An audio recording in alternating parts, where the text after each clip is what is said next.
Let's face it, nobody wants an angry wife, let alone a hungry one. You can take the difficult path to a happy life, but why not take the easy route? Let me help you.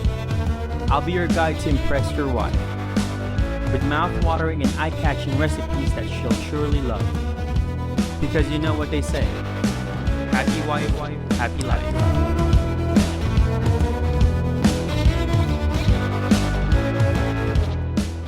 What's up, you guys? Welcome back to Impress the Wife, the only cooking show dedicated to the husbands who cook for their wives. Today we are tackling how to make a spectacular roasted whole chicken minus the bones, accompanied by a legit gravy made out of the chicken bones so nothing goes to waste. You heard that right? But what I'm about to show you will take skill to execute. To tell you the truth, I'm a little bit rusty myself. It's been 6 years since the last time I did this. I used to butcher a lot of chicken back in college when I would volunteer myself to work in the butchery department. My mentor, Ron, was a beast in butchering. Hey Ron, anyway, let's start. We'll prepare the marinade first to prevent any food contamination. By the way, I cut myself the other day. It was a stupid mistake, so I had to wear a finger cut. Anyway, just chop your garlic, combine it together with dried oregano, salt, pepper, regular oil, 4 tablespoons, turmeric powder, just for color, sugar, and the juice of a whole lemon. Give this a mix and set aside.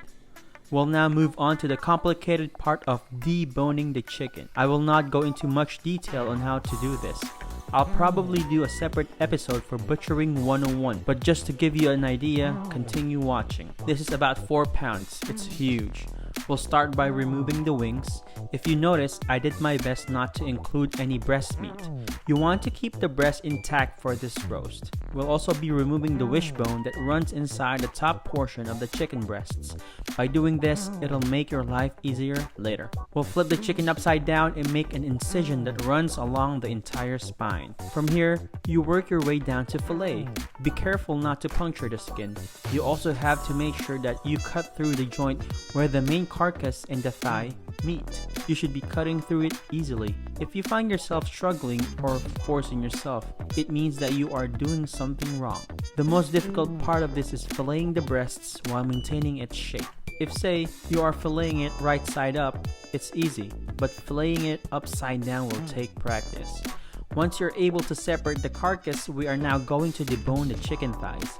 Just run your knife along the bones of the thigh and drumstick to expose it. It's an inverted L shape. Just scrape out the meat from the bone. Easier said than done. But don't worry, as I mentioned, I'll come up with another episode about this. Finally, just trim any tendon that's hanging out. We'll start marinating the chicken. Be generous with the marinade. Fold the left thigh over the breast and the right thigh over the left thigh. After, while holding the top portion of the breast, turn it until the entire breast part is facing up. Do a good job of maintaining the shape. Let's take a deep breath. Now we'll tie this up to hold its shape. We'll make a knot that runs lengthwise and followed by individual knots surrounding the sides of the roast.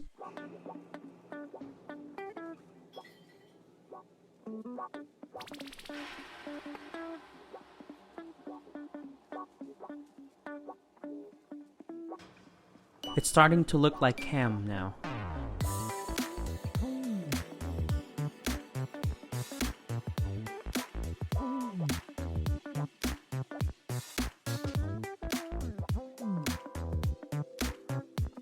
Finally, season this with salt and pepper. You can let this dry out in the fridge overnight for a crispier skin. Heat up a flat pan with oil on medium-high heat. Sear the roast skin side down first. You can add butter to help with the searing. Then move it around to the sides just to achieve an even color.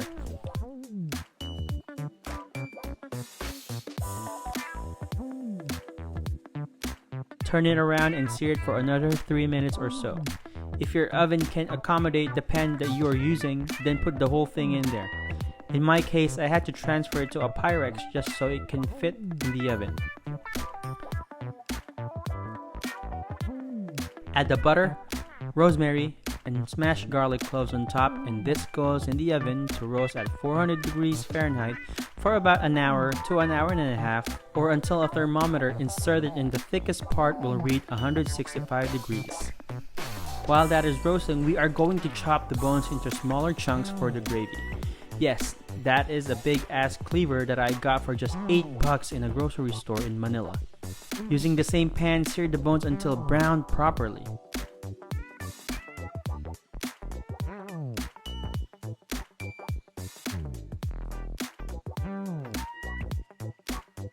Don't forget to baste your chicken every 15 or 20 minutes with its own juices. No pun intended. Add half an onion and a whole bulb of garlic that has been cut in half. Add a tablespoon or 2 of butter. Cook this until the onion starts to caramelize. Pour the chicken stock or water only to cover the bones. You need to simmer this for an hour and 15 minutes while maintaining the water level, just to cover. And only after an hour and 15 minutes will you start to reduce to sauce consistency. I did not include an exact amount of liquid required because it will vary depending on the heat and the pan or pot that you are using. The roast is now done and we will let this baby rest for 20 minutes before slicing. The gravy is done as well. We'll strain the gravy and get rid of the bones. Bring back the gravy on the stove and reduce until nice and thick. You can start seasoning it as well with salt and pepper. For a more velvety mouthfeel, add a tablespoon of butter, one at a time, or until each tablespoon is melted for a total of 8. Set this aside and let's plate up. Look at that roast. Serve this with veggies and just pour the sauce on top gently, like a mother taking care of her baby. A meat lover's paradise. I'm pretty sure that your wife will be impressed by this. Enjoy. And that is it, folks. Thank you so much for watching this episode. Please give this video a thumbs up. Also, please subscribe to my channel to get notifications on upcoming videos or recipes. Until then, see you next time.